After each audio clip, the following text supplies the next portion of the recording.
Bonjour à toutes et à tous, c'est Kevin pour les Ludovores.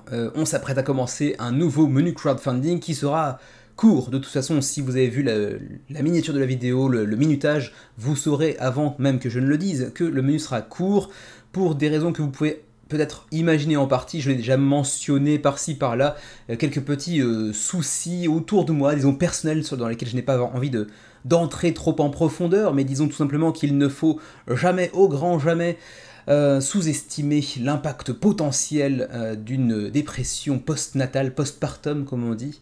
Ça peut, quand c'est bien énervé, vous faire bien chier, bien vous ruiner votre vie au quotidien. Mais bon, je vais pas entrer plus que ça dans les détails, ça va, pour l'instant, on maîtrise, mais c'est un petit peu délicat, et du coup j'ai pas beaucoup de temps, en plus de mes deux boulots, pour en plus gérer l'aspect famille, et du coup je dors assez peu, et du coup je mange un petit peu mon temps de sommeil pour vous faire un tout petit menu crowdfunding, même si je sais que vous êtes tous très bienveillants en général dans les commentaires, et vous me direz que certainement j'aurais pu prendre quelques semaines de repos, et c'est vrai, mais en même temps, faire cette petite vidéo, ça me permet aussi de garder un certain rythme, et puis c'est vrai aussi que vos petits commentaires semaine après semaine me font chaud au cœur et me donnent envie de continuer malgré tout, même si c'est un petit peu au détriment de mon sommeil. Prenez aussi la vidéo du jour avec des pincettes, puisque bien évidemment je n'ai pas passé autant de temps que je ne le fais généralement sur les pages de campagne pour les découvrir, pour en apprendre plus sur les jeux, pour ensuite pouvoir vous les présenter en suffisamment de détails, donc je ferai certainement un peu plus d'erreurs qu'à l'accoutumée. Mais bon, je pense que vous me le pardonnerez, étant donné les circonstances actuelles, même si je ne les explicite pas en détail. Du coup, ça va être beaucoup plus court, je vais viser les 30 à 45 minutes. Je sais pas si c'est très réaliste, on verra bien si j'arrive à m'y tenir. Et je pense qu'en termes de montage aussi, tout ce qui est petite cut, petite transition, etc., un petit peu chiadé, enfin un tout petit peu chiadé, je pense que je vais les zapper pour cette semaine. Ça va vraiment être très raw, comme on dit en anglais, très cru, quoi, vraiment brut de décoffrage, presque sans montage. À moins vraiment que mon cerveau se mette en grève pendant quelques minutes parce que il manque un petit peu de sommeil. Je crois que j'ai dormi 5-6 heures en l'espace de 3 jours. C'est pas des masses. Du coup, on est parti avec le petit point sur la chaîne. Ouh, je vois un écran noir, j'ai oublié de faire ma petite installation. Excusez-moi, je reviens en écran. Toc, et voilà. Ça aussi, il n'y aura pas de montage pour une fois. Donc le point sur la chaîne, vous voyez que cette semaine on a lancé la vidéo de review de Biohack qui sera traitée d'ailleurs aujourd'hui brièvement dans la vidéo. Une review comme à l'accoutumée malheureusement un peu trop longue, hein. On fait des reviews un peu trop longues, c'est ça d'être à deux aussi, hein. Voilà. C'est ça, quand on est à deux, on dit plus de choses, on rebondit un petit peu sur ce que l'autre a dit, etc. Donc ça fait des reviews un peu longues, mais je vous encourage vivement à aller la regarder. La campagne a été lancée aujourd'hui même et on est à 383 vues, ce qui est pas mal, même si ça pourrait aller chercher un peu plus, j'espère. On en parlera de toute façon tout à l'heure, mais n'ayez pas trop peur de l'absence des frais de port vers l'Europe. On est en train d'y travailler, il y aura certainement des livraisons vers l'Europe à terme d'ici la fin de la campagne, donc ne perdez pas espoir, n'abandonnez pas ce beau projet qu'est Biohack. Du coup, ensuite, le sondage de la semaine, rapidement. Alors, Chromamix, ensuite il y avait quoi d'autre, Cold Nuggets, etc. Il y a quelques projets qui vraiment étaient soit assez peu intéressants, soit faisaient des scores un petit peu minables, qu'ils aient été mentionnés ici ou non. Je les ai zappés parce qu'aujourd'hui c'est une semaine un petit peu particulière. Mais au-delà de ça, les grands vainqueurs de la semaine, c'est Into the God's Grave, donc bien évidemment le nouveau projet de Lucky Duck Games, qui nous revient avec un projet de toute beauté, visuellement parlant en tout cas, avec en plus de ça une approche mécanique assez intéressante et assez inhabituelle de leur part, donc vraiment intéressant. 19 voix, 13 voix également pour un autre projet, lui aussi disponible en version francophone, c'est Assassin's Creed, qui nous revient avec une extension pour son Brotherhood of Venice, qui cette fois-ci ne se passera pas justement à Venise, mais au Cambodge, non pas au Cambodge, c'était quoi, c'est un pays africain, donc du coup pas du tout le Cambodge. Bref, on verra ça tout à l'heure, ça n'a aucune importance. J'étais très étonné par contre de voir 10 voix pour Reversed Front et pour Monsters of Loch Lomond, deux jeux qui n'étaient pas si attendus que ça de manière générale sur la toile, et qui pourtant ont été chercher 10 voix respectivement, assez étonnamment. Entre temps, Reversed Front a été annulé parce que début de campagne assez catastrophique. Donc on les reverra peut-être dans quelques mois. Par contre, Monsters of Loch Lomond, on en parlera un petit peu aujourd'hui. Pour le reste, je pense qu'ils y sont après tous. Ouais, je crois qu'on est parti sur environ une dizaine de jeux. Voilà. On va essayer d'aller assez rapidement. On commence tout de suite avec un petit détour du côté de chez GameFound avec le nouveau projet de Flyos qu'on avait l'habitude de voir plutôt sur Kickstarter avec The Lab, un petit jeu de 3 à 6 joueurs pour 14 ans et plus parce que la thématique était un petit peu dégueulasse certes, pour des parties relativement courtes de 30 minutes. C'est un petit peu humoristique, c'est un petit peu dégueulasse, c'est essentiellement un jeu de gestion de cartes avec des pouvoirs asymétriques. C'est disponible en français comme toujours avec Flyos, c'est un éditeur canadien si mes souvenirs sont bons. Vous avez même une petite phrase ici de commentaire de Game qui nous parle également du jeu. C'est une sorte de party game avec du tech that, de la gestion de main, ça a l'air d'être plutôt pas dégueulasse et en plus c'est pas très cher comme vous voyez, 39$ et c'est des dollars canadiens, donc ce qui veut dire qu'on est plutôt sur quelque chose à l'entour de 30 € j'imagine en tout cas. C'est à peu près tout ce que je peux vous dire, on va pas aller très loin, vous pouvez voir que la direction artistique est assez classe, moi j'aime beaucoup, je suis assez friand de cette direction artistique, même si c'est très dégueulasse pour le coup, mais je trouve ça plutôt joliment réalisé.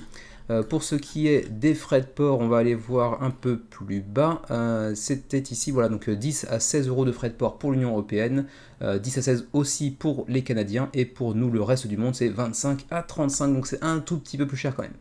Voilà donc pour The Lab, le nouveau projet de Flyos, qui pour l'instant sur GameFound ne connaît pas sa plus belle campagne avec seulement 145 backers et 6000$ canadiens seulement. C'est-à-dire qu'il en faudra encore 39% donc pour atteindre les 10 000$ canadiens et espérer financer. On enchaîne tout de suite avec Blueprint Studio qui lui n'a été pas dans le sondage de la semaine. C'est un tout petit projet qui nous vient de Guadalajara, Mexique. C'est assez rare pour être mentionné, mais encore, c'est vrai qu'on en voit de temps en temps quand même des projets mexicains. Et c'est le premier projet de Tabletop Workshops. C'est un petit roll and write en print and play, donc à 4$ uniquement, qui a pour l'instant attiré 186 backers, 14 jours avant la fin de la campagne. C'est donc largement financé pour l'instant. Et pour 4$, vous aurez donc un petit print and play pas dégueu qui vous propose d'aller concevoir des plans de maison, donc en attribuant les dés et leurs valeurs à certaines actions, et vous pourrez donc au fur et à mesure construire votre propre maison, votre propre plan de maison, et je trouve ça plutôt sympatoche sur le concept en tout cas. C'est pour 1 à 4 joueurs, 8 ans et plus, 30 minutes la partie, donc relativement facile à sortir. Reste à savoir si vous êtes amateur de print and play ou si c'est plutôt quelque chose qui vous rebute, qui vous repousse. Voilà donc pour Blueprint Studio, bien évidemment pas de frais de port à signaler puisqu'on est sur un print and play. On peut maintenant passer à Conquest Princess Fashion is Power, donc paye ton titre, un petit peu dégueulasse qui donne pas du tout envie, mais si on en croit les retours qu'on peut en lire dans la campagne, c'est plutôt pas dégueulasse en réalité. Ça nous vient sur GameFound, c'est pour 1 à 4 joueurs, c'est du coop avec un gros aspect mécanique de backbuilding où on va construire donc son sac, on va y ajouter tout un tas de jetons pour gagner de nouveaux pouvoirs et on va donc tirer dans ce sac après les avoir renforcés pour avoir de plus en plus de potentiel, de possibilités d'aller accomplir des actions grandioses et grandiloquentes. C'est pour 1 à 4 joueurs, c'est pour des parties de 45 à 75 minutes et donc c'est un jeu exclusivement coop pour des parties en plus relativement ramassées, en 45 minutes, soit 50 minutes, ça peut être relativement rapide. Par contre, vous avez vu quelques des personnages que l'on voit ici. Perso, je suis pas du tout fan de la direction artistique, ou même de l'allure du jeu sur la table. Je suis pas du tout le public cible, hein. Vraiment c'est des couleurs, une palette de couleurs qui me séduit pas. Les personnages je les trouve pas très charismatiques non plus, mais si on lit les quelques commentaires que l'on peut voir sur la campagne, ça a l'air d'être plutôt bon en termes de gameplay, et ils ont même prévu une version avec des standees en acrylique, et généralement c'est quand même plutôt sympa. Pour le prix, 75$, c'est aussi très cher pour le pledge de base, qui est donc le Fashion Hunter ici. Bon, certes, le matos c'est plutôt pas dégueu en termes de qualité des composants, mais quand même ça me semble être un tout petit peu cher, d'autant plus que ça nous vient d'un éditeur pas très connu. Et après ça peut monter très haut jusqu'à 214, même non, 750 c'est plutôt pour les boutiques et pour avoir un gros all-in de la mort qui tue, mais on s'en fout un petit peu. Et les frais de port je passe assez rapidement parce qu'on reste quand même sur un jeu qui je pense ne devrait pas attirer trop de monde, en plus il n'a pas de version francophone. Du coup, on peut enchaîner directement sur Micro Architects, le nouveau projet de Sistroy Games, qui fait en fait une série de jeux qui s'intitulent tous Micro quelque chose. On avait eu quoi déjà précédemment, que je vous retrouve ça rapidement, voilà, c'était ici Micro City, on avait aussi Micro Cosmos, à l'époque c'était plutôt sur Kickstarter, mais si les souvenirs sont bons, et ils nous reviennent avec Micro Architects, dans lequel vous devrez construire votre propre mégalopole. Pour l'instant, ça séduit 475 contributeurs, 23 jours avant la fin de la campagne, et vous le voyez, sur la table, ça a plutôt une belle présence, il y a plein de petits meeples. Ici on ne le voit pas parce que c'est peut-être une version prototypale ou une version un petit peu au rabais parce qu'il y aura peut-être différentes versions. Je crois qu'il y a le base pledge et peut-être peut-être un all-in avec un peu plus de deluxification, mais on voit ici clairement qu'il y a aussi beaucoup de screen print, donc avec des composants vraiment sympatoches. On voit aussi qu'il y a des plateaux double épaisseur, donc c'est un petit jeu dans une toute petite boîte, mais qui a d'être très sympa, et en plus de ça, les jeux de construction de ville, d'urbanisme, généralement ont plutôt le vent en poupe. C'est pour 8 ans et plus, pour 1 à 4 joueurs, et pour 20 minutes par joueur autour de la table, donc en gros entre 20 et 60 minutes, on va dire même 80 si on joue à 4, mais je pense qu'avec un petit peu de partie dans les pattes, on devrait pouvoir s'en sortir plus rapidement. Vous avez aussi un mode solo, vous avez aussi des modules qui vous permettront d'aller varier un petit peu le gameplay et avoir une belle rejouabilité. Ensuite, les rewards, donc les niveaux de pledge, 30 € le pledge de base, ensuite le all-in est à 50, il vient rajouter en plus de ça un petit tapis de néoprène pour avoir encore plus de deluxification et puis d'ergonomie dans la partie. Pour le reste, c'est des groupes pledge, c'est un peu moins intéressant sur le papier, mais bon, 30 ou 50 $, donc c'est pas trop cher. Et ensuite, pour le shipping, par curiosité, zone Europe, donc sauf Pologne, parce que c'est le pays d'origine de l'éditeur, c'est en gros du 12 €. Et ensuite, pour nous au Japon, c'est 15 €, donc c'est pas très cher en termes de frais de port. Voilà donc pour Micro Architects, et c'était le dernier des petits projets de la semaine, même si vous avez vu, hein, je ne fais pas de montage, donc il n'y aura pas les petits découpages de parties, etc. Mais je vous le dis. On passe maintenant donc aux autres projets un petit peu plus intrigants, on va dire que ce sont les plats principaux de la semaine, à commencer par Comment of Nature. Mais d'abord, je bois un coup, et ça aussi, je ne le coupe pas bien évidemment cette semaine. À la vôtre. Si vous prenez l'apéro peut-être éventuellement en regardant le menu crowdfunding, ça peut être sympatoche aussi. Alors donc, Comment of Nature, c'est le nouveau projet de Unstable Games, que vous connaissez peut-être déjà. Ils ont fait un paquet de projets sur Kickstarter, tous couronnés de succès. C'est un éditeur qui me laisse pantois. Ils ont toujours des très beaux résultats, alors que sur le papier en termes de mécanisme, c'est rarement révolutionnaire, j'ai envie de dire.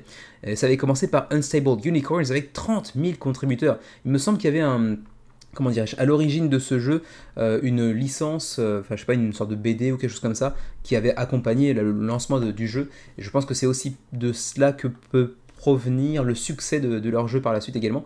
On avait eu Daring Contest, on avait aussi Here to Slay, Casting Shadows plus récemment qui avait fait 36 000, 38 000 contributeurs, donc vraiment des gros résultats en règle générale. Et on est parti sur les mêmes bases pour Comment of Nature, puisqu'on est déjà à 6370 backers, 18 jours avant la fin de la campagne. Alors on sera peut-être pas sur un résultat de la même ampleur quand même, puisque 6300 pour aller chercher les 33-34 000, il faudra quand même bien bourriner sur la fin de la campagne, mais on va très facilement aller chercher les 15 ou 20 000 d'ici la fin de la campagne, aisément à mon avis, et peut-être donc aller chercher la fameuse barre des 30 000 qu'ils franchissent assez allègrement de manière générale. Comment of Nature, c'est pour 2 à 4 joueurs, et c'est fondamentalement un jeu de deck building qui me fera éprouver les mêmes sensations que leur précédent projet, à savoir un jeu pas fondamentalement révolutionnaire, qui invente pas non plus le couteau à couper le beurre, bien évidemment, mais qui est accompagné par une direction artistique toujours adorable, à tomber, du très beau matériel, et puis vraiment ils ont su créer une communauté de fans qui les suit à chacun de leurs projets. C'est assez incroyable. Ensuite, il y a aussi, comme toujours avec Unstable Games, beaucoup de deluxification. Si vous en voulez, vous en aurez, et vous en aurez pour votre argent. 39 $ pour la version Kickstarter exclusive, donc ça c'est le jeu de base en réalité. Ensuite on a un Deluxe à 119, donc vous voyez qu'il y a déjà un bon de 80 $, pardon, qui s'accompagnera de playmats en néoprène, ainsi que de nouvelles cartes et puis des standees en acrylique. Ensuite à 149, donc on augmente encore un tout petit peu le prix, pour aller chercher donc 150 $ pour avoir des petites miniatures toujours très belles, déjà prépeintes semble-t-il également, donc vraiment c'est du très beau boulot quoi, encore une fois, mais ça fait quand même très cher pour un jeu qui fondamentalement est relativement classique, mais c'est vrai que c'est un point commun qui se retrouve dans tous les jeux de cet éditeur.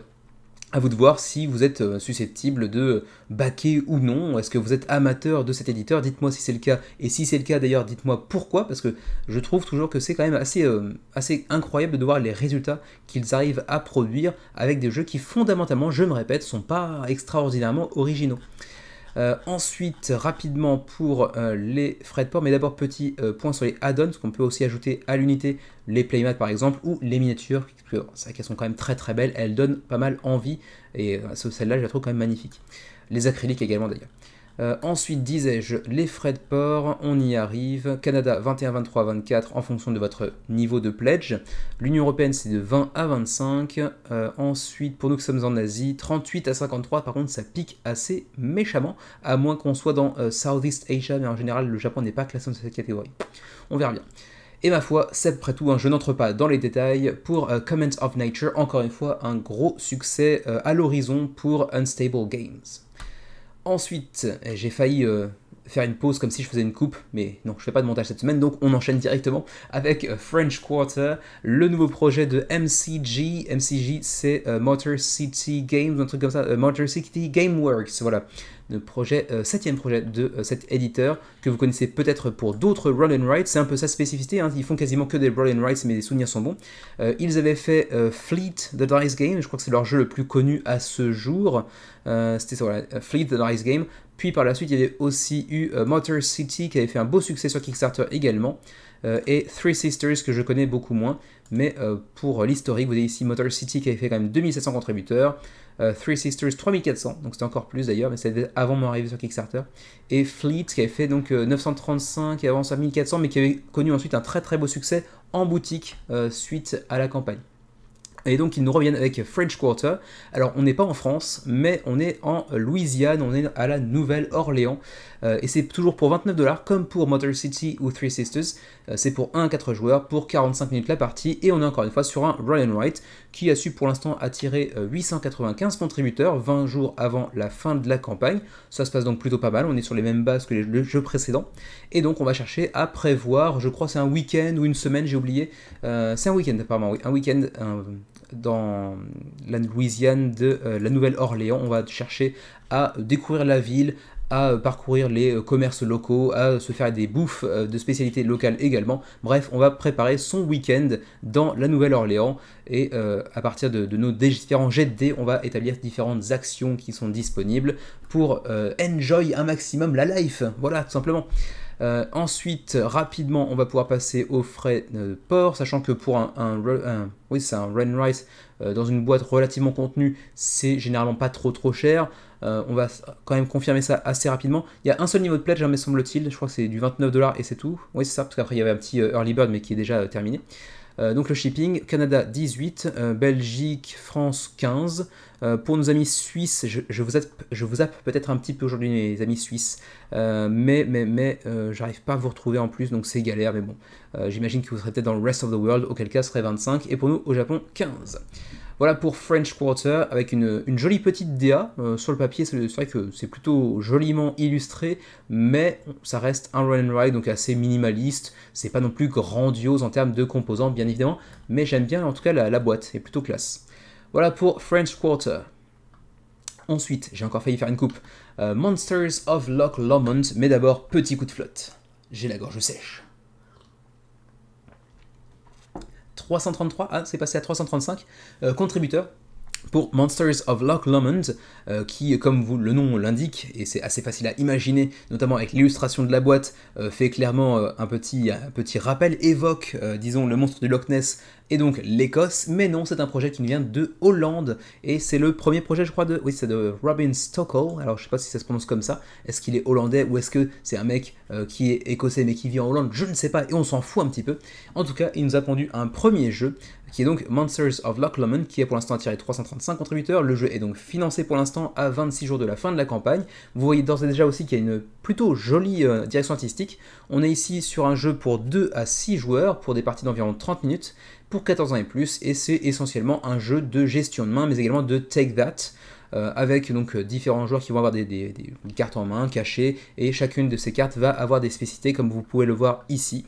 Et donc vous jouerez chacun votre tour et vous espérerez foutre vos adversaires dans le mal, bien évidemment. Mais en tout cas, on souligne quand même une très très belle direction artistique qui me laisserait presque penser, mais je dis peut-être des grosses conneries, j'en sais strictement rien, donc prenez ça avec des grosses pincettes, mais qui me fait presque penser à des artworks façon Midjourney, donc la fameuse intelligence artificielle créatrice d'images. Mais c'est peut-être pas du tout le cas, en tout cas j'ose l'espérer, mais en tout cas c'est très très joliment réalisé. Ensuite les pledges, 17 € pour le pledge de base, donc c'est-à-dire le jeu en fait tout simplement. Il n'y a pas d'autres pledges, puisqu'en fait les autres pledges c'est simplement 2 ou 3, 4, 5 copies, disons les pledges groupés. Voilà, c'est juste que ça vous permettra d'avoir des petites ristournes, puisque là par exemple 17, si vous en prenez 2 ça fait 32 et non 34, et ainsi de suite, donc petite ristourne si vous prenez des pledges groupés, et bien évidemment que les frais de port s'en feront ressentir aussi positivement bien évidemment. Ensuite, justement, je parlais des frais de port. On va aller voir ça tout de suite. Canada, 7, 13, 24 en fonction du nombre de copies que vous allez ajouter à votre pledge. Pour l'Europe, avec la Belgique et la France, par exemple, ou aussi le Luxembourg, ce serait 6 à 8. Et pour tous les autres pays européens, donc j'ose espérer que la Suisse est comprise dedans, même si c'est pas l'Union européenne, ce serait 7 à 20. Donc par contre, ça booste un petit peu au niveau des 4 copies, mais ça reste relativement abordable et plus intéressant de prendre à 4 personnes qu'à une personne si on divise par 4. Et pour nous, au Japon, ce serait 8 à 30, donc c'est moins intéressant pour le coup. Et ma foi, c'est après tout pour Monsters of Loch Lomond, le premier jeu de Robin Stockel. Ensuite, on continue par le dernier projet des, disons, plats principaux, donc des jeux médians, on va dire, pas trop attendus, mais intéressants malgré tout. Et cette fois-ci, c'est Studium No Exit, qui a pour l'instant attiré près de 1000 contributeurs et 210 000 € d'engrangés déjà. Autant vous dire que si vous faites la division, vous avez une petite ordre d'idée du prix du pledge qui coûte assez chéro. C'est un jeu qui coûte cher. 27 jours avant la fin de la campagne, ça nous vient de Watchtower Gaming, c'est son premier projet également sur Kickstarter, et il s'en sort plutôt très très bien. Vraiment 930 contributeurs à moins d'une semaine après le début de la campagne, sur un jeu qui coûte très très cher, qui est assez riche en miniatures, en matériel de manière générale. C'était pas un pari gagné d'avance, et pour l'instant ils s'en sortent très très bien. No Exit, c'est pour 90 à 120 minutes par partie, par session, mais au total, il y a plus de 100 heures de contenu narratif, avec vraiment un gros pan narratif assez intéressant sur le papier, sachant que c'est un RPG sans maître de jeu.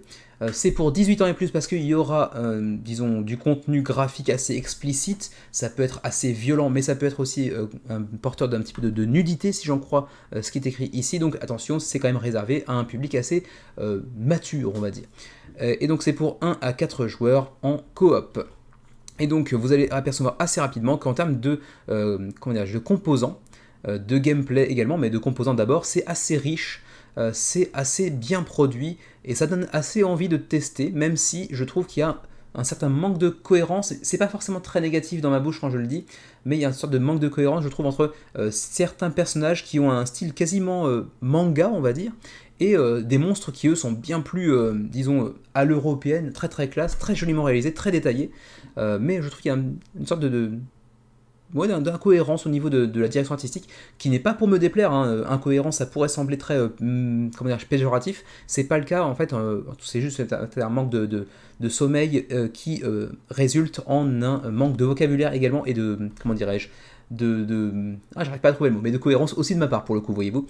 Bref, on voit ici quelques-unes des miniatures que l'on pourra prendre en main, bien évidemment, et ici avec pas mal de miniatures très très détaillées, très classe. On voit aussi pas mal de narration, on a aussi des NPC, donc des personnages non jouables, mais qui nous accompagneront aussi. On a bien sûr tout notre set de dés, différentes tuiles pour les différents lieux que l'on pourra être amené à explorer. On a un gamebook de 200 pages avec plein de embranchements narratifs. Bref, c'est assez riche en termes de gameplay et donc également aussi en termes de matériel.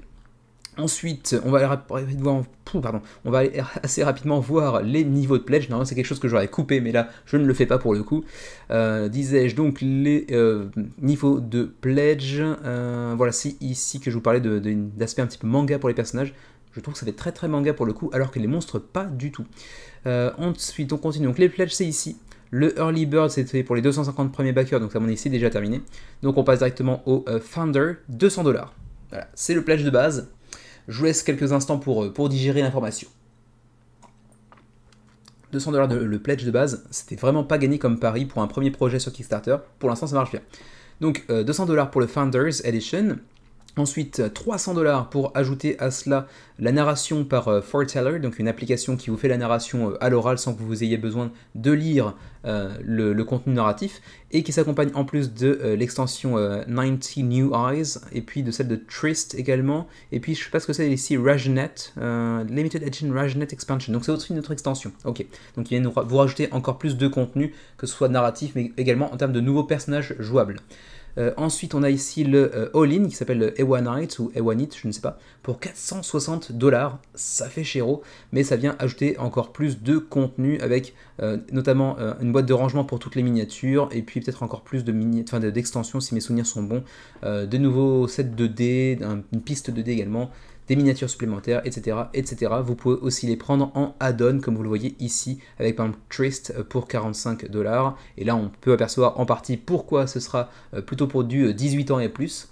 Et puis les add-ons que l'on voit ici avec le Foreteller, donc l'application qui vous lira la narration à l'oral directement pour 10 $, la boîte pour les miniatures, par exemple, à 55 $, etc., etc. Les decks sont très très beaux également aussi pour 40 $, ça fait un petit peu cher certes, mais ils sont très très deluxifiants. Ensuite, vous pouvez le tester sur Tabletop Simulator si ça vous tente, et on va aller voir directement, sans plus tarder, les frais de port. Alors c'est ici que ça se passe, Canada 45 à 85, oui ça coûte cher, mais vous vous en doutez, vu le matos et la quantité de matos, ça va être assez lourd également. Ceci dit, ça reste quand même très très cher honnêtement. Pour l'Europe, 45 à 85, donc c'est même bilan. Et pour nous qui sommes, j'imagine, dans Rest of the World, a priori, ça devrait être 75 à 135. Autant vous dire que c'est pas tout à fait pour nous. Et la TVA, j'ai pas cherché la TVA pour les jeux aujourd'hui, c'est vrai. Bon, désolé, cette semaine, je vous donnerai pas les informations concernant la TVA. Est-ce qu'elle sera payée dans le Pledge Manager ou est-ce qu'elle est déjà incluse dans le prix? Ma foi, je ne sais pas. J'aurais tendance à dire que comme c'est un projet américain, vous devrez la payer dans un potentiel Pledge Manager suite à la campagne. Voilà pour Studium No Exit, presque 1000 contributeurs déjà, un jeu qui se porte très bien. Et maintenant, on va pouvoir commencer la dernière partie de la vidéo, donc les 3 gros projets de la semaine, les 3 desserts, à commencer par le nouveau projet de Lucky Duck Games, disponible bien évidemment en français, comme tout jeu de Lucky Duck Games. Il s'agit de Into the God's Grave, un jeu hybride, comme à l'accoutumée avec Lucky Duck Games, donc il s'accompagnera d'une application bien évidemment pour gérer les combats, mais également la narration. On est pour l'instant à 1717 contributeurs, 170 000 € d'engrangés, donc ça se passe plutôt très bien pour eux pour l'instant. 13 jours avant la fin de la campagne, et il y a cette petite spécificité que je mentionnais très brièvement tout à l'heure, qui est proposée ici par Lucky Duck Games pour ce nouveau projet, c'est que c'est un jeu qui est essentiellement basé sur de la gestion de main. Vous voyez ici, hein, c'est du Card Driven Cooperative Adventure Game, donc un jeu d'aventure avec de l'exploration, avec de la narration, etc., mais essentiellement basé sur un système de gestion de main. Donc vous aurez votre petit deck, votre petit plateau de personnages, et vous viendrez l'enrichir au fur et à mesure, et vous pourrez donc jouer une carte en fonction de votre envie sur le monde, des options qui s'offrent à vous lorsque votre tour de jeu arrive. C'est assez innovant, parce que ça semble être assez minimaliste en termes de mécanisme de jeu, mais ça a l'air de très bien tourner également. Les commentaires sont plutôt très positifs de manière générale. D'ailleurs, vous aurez une petite vidéo de Nyx qui me permettra d'aller assez vite aujourd'hui, sans rentrer trop dans les détails, puisqu'il fait généralement de très belles reviews, mais bon, ça vous le savez déjà. C'est donc un jeu coopératif, il y a plus de 20 heures de gameplay dans la boîte de base. Alors c'est vrai que c'est très loin des standards habituels, on nous dit 100, 200, 300 heures de gameplay, mais si c'est 20 excellentes heures de gameplay, je trouve que c'est relativement suffisant. Et c'est pour 1 à 4 joueurs, et en plus de ça, vous aurez aussi des extensions par-dessus, si jamais vous voulez jouer plus de 20 heures, ce qui est forcément le cas de beaucoup de monde à mon avis. Alors, continuons, donc vous avez ici un petit aperçu de l'application que vous serez amené à utiliser, nécessairement. C'est les jeux de Lucky Duck Games, leurs créations originales sont quasiment tout le temps basées sur ce mix hybride entre plateau et application, même si généralement c'est plutôt bien conçu et ça se veut pas trop, comment dirais-je, invasif, on va dire.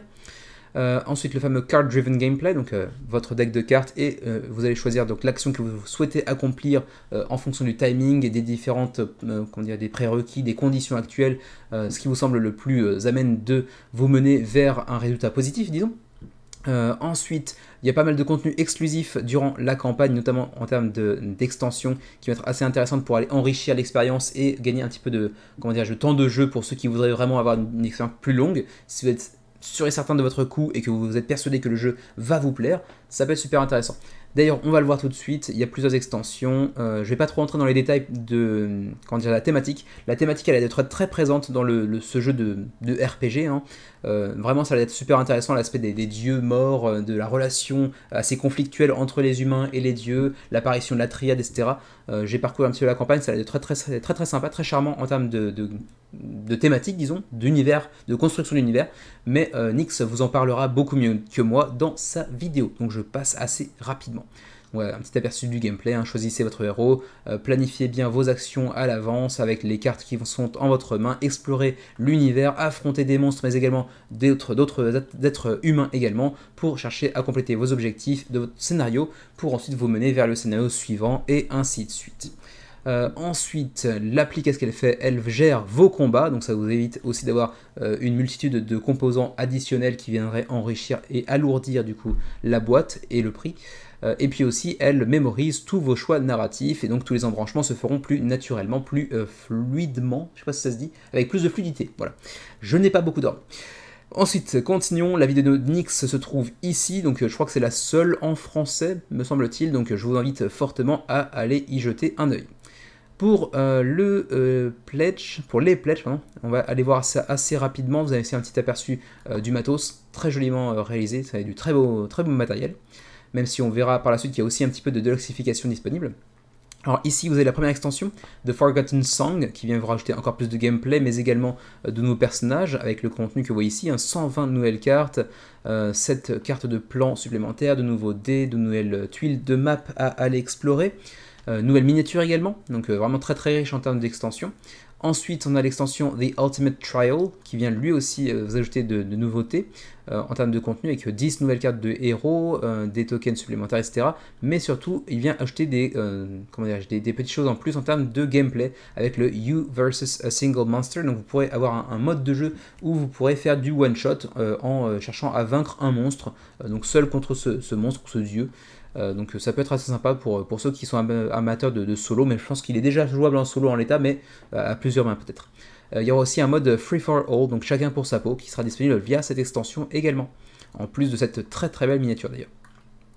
Ensuite, il y a aussi Trickster qui pour le coup est un nouveau personnage jouable pour ceux qui voudraient avoir encore plus de variabilité et de rejouabilité.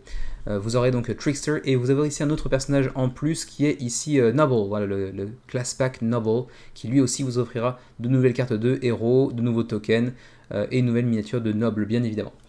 Les pledges, donc disais-je, les pledges, il y en aura plusieurs, 80 € c'est le pledge de base pour le jeu de base, plus Untold Stories, donc les stretch goals en fait, hein, la boîte de stretch goals. Ensuite, on a un pledge étendu à 120 € qui s'accompagne de l'extension Forgotten Song. Et puis ensuite, on a le Collector Pledge à 169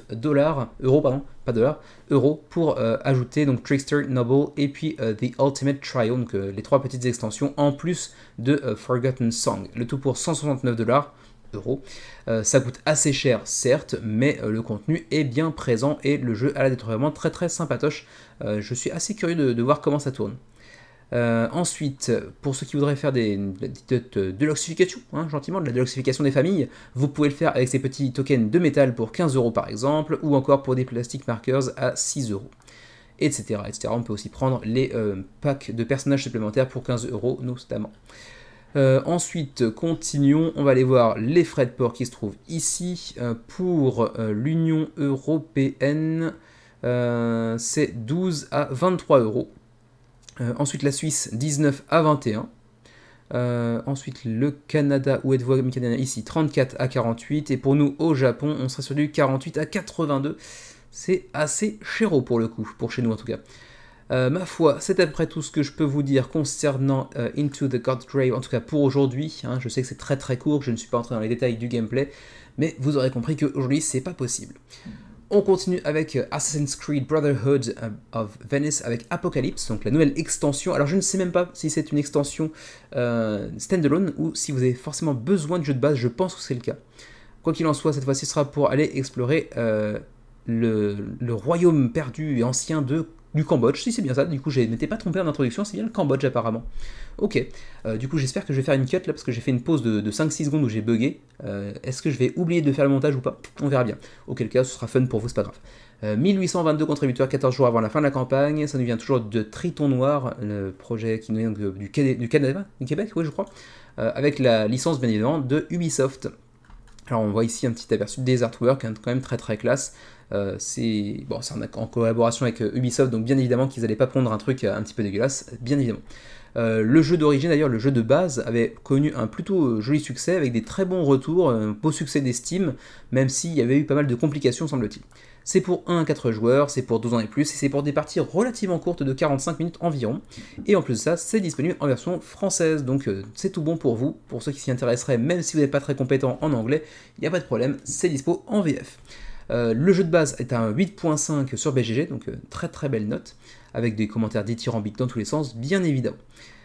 Ensuite, qu'est-ce que ça vient ajouter dans cette nouvelle extension de Kickstarter? Bien évidemment, plein de contenu, de nouvelles miniatures de très belle qualité là encore, mais également un nouveau personnage en la personne de Shao Jun, un assassin chinois j'imagine, plein de nouveaux environnements à aller explorer bien évidemment, des nouveautés de gameplay, de nouveaux adversaires à aller affronter aussi, toujours cet aspect de open world dans lequel vous pourrez aller explorer à votre guise, comme disait Jean Rochefort dans la fameuse publicité.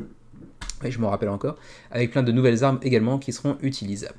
Le Why Back Now, etc. Bon, rapidement, il y aura des miniatures gratis durant la campagne qui ne le seront plus par la suite. On aura aussi du contenu exclusif à la campagne, tel que cette tour de dés par exemple. On aura aussi une disponibilité assez limitée, puisqu'apparemment le jeu sera peut-être assez difficile à trouver en boutique, j'imagine. Et puis aussi pour soutenir Triton Noir, qui est un relativement petit éditeur quand même, qui n'a pas pondu grand chose à ce jour sur Kickstarter. Je me demande si c'est pas uniquement d'ailleurs pour justement Assassin's Creed. Non, il y avait aussi V-Sabotage, c'est vrai, exact, qui a fait un beau succès aussi d'ailleurs. Et du coup, on va continuer avec les pledges. Ici, 88 € pour le pledge à Apocalypse Expansion, donc uniquement pour l'extension pour ceux qui auraient déjà le jeu de base. Et puis ensuite, c'est également l'occasion d'aller mettre la main sur le jeu de base, justement. Pour ceux qui ne l'auraient pas encore, 271 € pour le jeu de base, plus l'extension qui fait l'objet de cette campagne. Et vous avez même un gros all-in avec toutes les extensions précédemment sorties, micro-extensions on va dire, le tout pour 435 €. Mais là, il faut vraiment être très très fan de la licence et avoir très très confiance en la qualité intrinsèque du jeu. Sachant qu'il y avait une extension ici, Tokyo 21, je connaissais pas, Creed vs Crowds, etc. Il y a aussi pas mal de petits ajouts de gameplay, des petits add-ons avec ici Ezio l'assassin par exemple. Ensuite, vous voyez la masse de miniatures ici, elles ont l'air quand même d'être très très classe, très très sympa. J'aimerais beaucoup le tester un jour. C'est tout ce que je peux vous dire. Ensuite, les frais de port, on va essayer vraiment d'aller assez rapidement. Vous voyez ici les règles et mémoire d'Apocalypse en cours en VF, donc c'est pas encore totalement défini, mais vous avez un aperçu disponible. Est-ce qu'il y a des vidéos en français également? Je crois que oui, parce que ici on a donc les jeux découvre avec Musino qui nous fait une présentation notamment. Est-ce qu'il y avait d'autres vidéos en VF? Oui, ici on a le Meeple Reporter qui en parle également. Alors ensuite, ici on a aussi Trick Track d'ailleurs qu'on a fait une vidéo également, mais ça va peut-être faire un peu plus longtemps parce que Trick Track maintenant, c'est un peu, je crois que c'est inexistant. On donc passe au shipping, disais-je. On va enfin y arriver.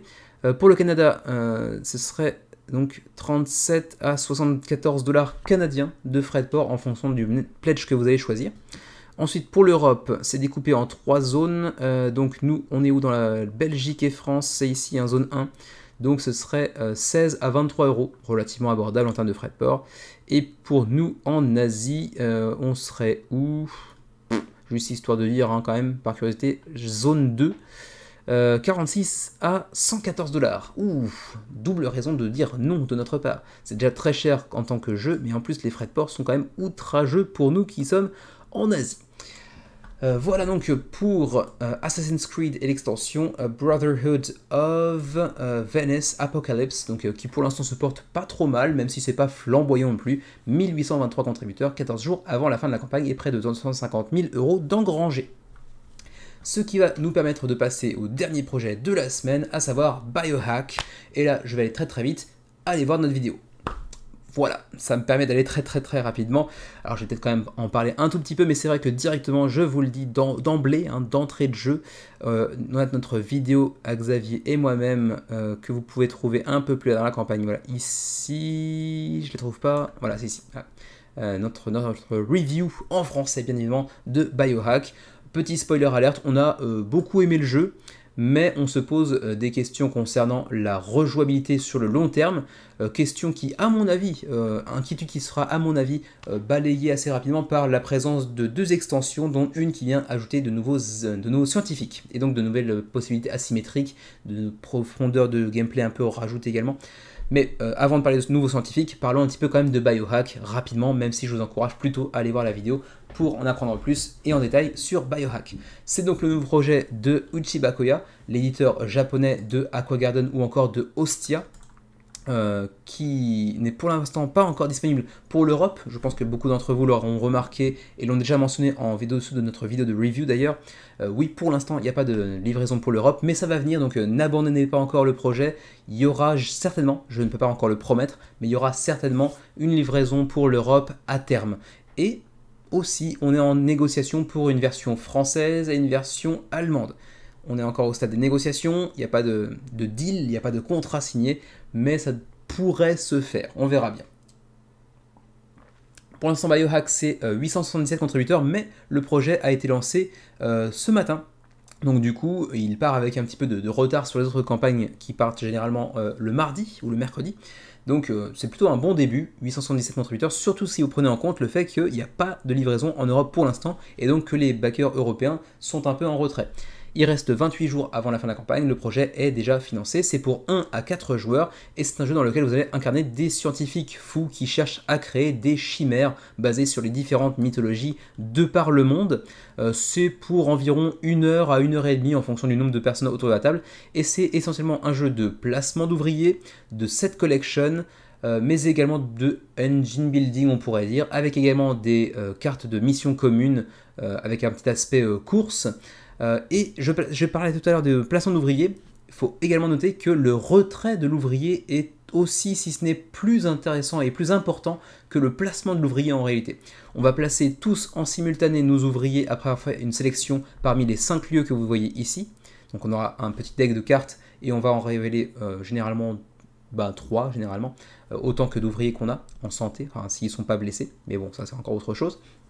Et donc, une fois qu'on révèle toutes nos cartes, on va placer chacun sur les emplacements en question nos ouvriers.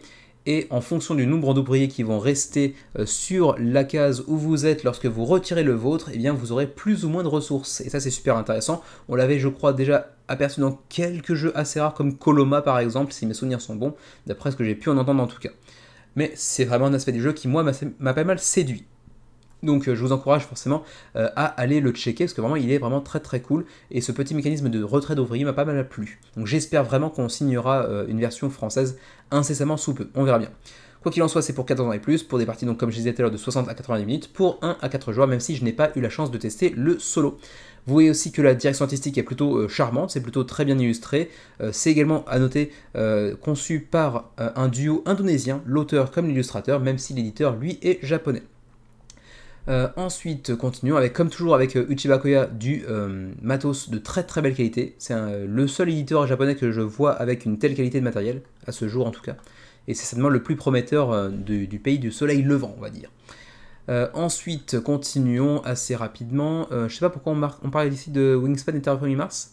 D'accord, on dit que c'est un petit peu similaire à Wingspan et Terraforming Mars en termes de profondeur de stratégie, etc.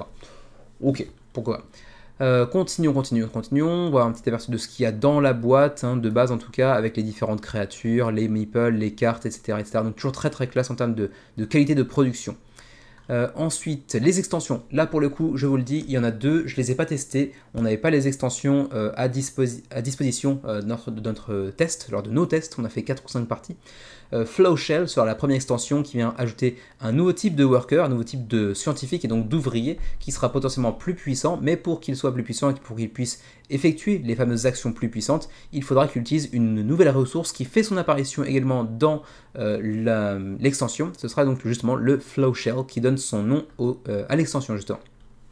Il y aura aussi de nouvelles tuiles et également des tuiles qui viennent recouvrir des pans du plateau. Donc assez intéressant, un petit peu à la manière d'un Dune Imperium avec la première extension par exemple. Ensuite, on continue avec l'Evil Pledge. Le niveau de pledge de base est à 52$ et il inclut d'entrée de jeu l'extension Flow Shell. Donc c'est quand même pas très très cher compte tenu de la qualité du matos à l'intérieur. Ensuite, on a un Complete Pledge à 79$ qui inclut aussi l'extension numéro 2 Scientists, qui vient ajouter de nouveaux scientifiques qui viendront s'enrichir au fur et à mesure de la campagne grâce aux stretch goals notamment, mais on aura au maximum une douzaine de scientifiques supplémentaires, et les scientifiques vous permettront d'avoir un petit peu d'asymétrie en début de partie, d'avoir certaines actions uniques que les autres n'auront pas par exemple. On aura aussi des pièces de métal plutôt qu'en carton, donc petite deluxification à outrance, pas nécessaire mais toujours sympatoche, et tous les stretch goals également. Donc pour un ajout de 27 $, c'est pas exagéré à mon avis. Et ensuite le groupe pledge, mais bon ça on passe là-dessus assez rapidement. Les scientifiques supplémentaires via l'extension numéro 2, vous le voyez, on aura ici par exemple Jerick, on aura d'autres scientifiques qui viendront s'y ajouter au fur et à mesure que les stretch goals se dévoilent. D'ailleurs on en a déjà quelques-uns ici, avec par exemple Karl qui a été ajouté à l'extension numéro 2 justement sur les scientifiques. On a aussi Kevin, c'est moi, et oui, merci, ça fait plaisir, j'ai mon personnage dans le jeu. Voilà. Parce que je fais partie de l'agence de licence qui s'occupe du jeu, donc j'essaye de trouver des contrats pour eux en allemand, en français, en anglais, en russe également, peut-être en coréen également. On a déjà signé la Chine aussi, et donc bon, ils m'ont mis dans le jeu, ça fait plaisir. Voilà, ça sert pas à grand chose, mais c'est cool quand même. Ensuite, continuons. Ici, vous pouvez le tester sur TTS, éventuellement pour ceux que ça pourrait intéresser. C'est toujours bon de tester un jeu avant de choisir de backer ou non, même si TTS, vous le savez, moi je suis pas très fan. Ensuite, disais-je, la review plutôt de notre chaîne ici, donc je vous encourage fortement à aller la checker pour voir un peu plus ce que j'en pense en détail, une trentaine de minutes environ. Et puis donc le shipping, même si je vous le dis, hein, on aura certainement, j'ose espérer, une livraison pour la France, pour la Belgique, pour la Suisse également, d'ici la fin de la campagne, donc restez sur le qui-vive, un petit peu aux aguets, comme ça, un petit peu tel un petit suricate, comme ça, pour guetter un petit peu les frais de port de la campagne, parce que je pense qu'on devrait trouver une solution à terme. Pour l'instant, en l'état, pour les Canadiens seulement, vous aurez une livraison qui oscillera entre 29 et 50$ en fonction du pledge de votre choix. Et ma foi, c'est à peu près tout ce que je peux vous dire concernant Biohack, le nouveau projet de Uchiba Koya. Et puis c'est tout ma foi. Donc voilà, je crois que c'est à peu près tout ce que je peux vous dire. Je remonte en haut de page. Voilà, quand même par acquis de conscience, même si ça sert à rien. Biohack, 877 contributeurs, 28 jours avant la fin de la campagne. Et c'est tout pour le menu crowdfunding de la semaine. Je vais couper court à la conclusion, hein. Généralement j'ai quand même 2-3 mots à dire, histoire de... Mais non, là vraiment, je peux pas, je dois aller dormir. Vous avez peut-être vu également ici des nouveaux jeux qui ont garni ma Kallax. Il n'y a pas eu de In and Out, titre provisoire, pour le mois d'avril. On est en début juin, donc je vais essayer de faire avril et mai ensemble. C'est certainement la période où j'ai reçu le plus de jeux de l'histoire de la chaîne, donc il faudra que j'en parle à un moment donné. Mais là, d'abord, je dois aller pioncer et gérer la situation ici. Du coup, portez-vous bien, jouez bien, prenez bien soin de vous-même et de votre famille, parce que malgré tout, c'est le plus important. On se retrouve prochainement, j'espère dimanche prochain, on verra bien. D'ici là, portez-vous bien encore une fois. À la prochaine.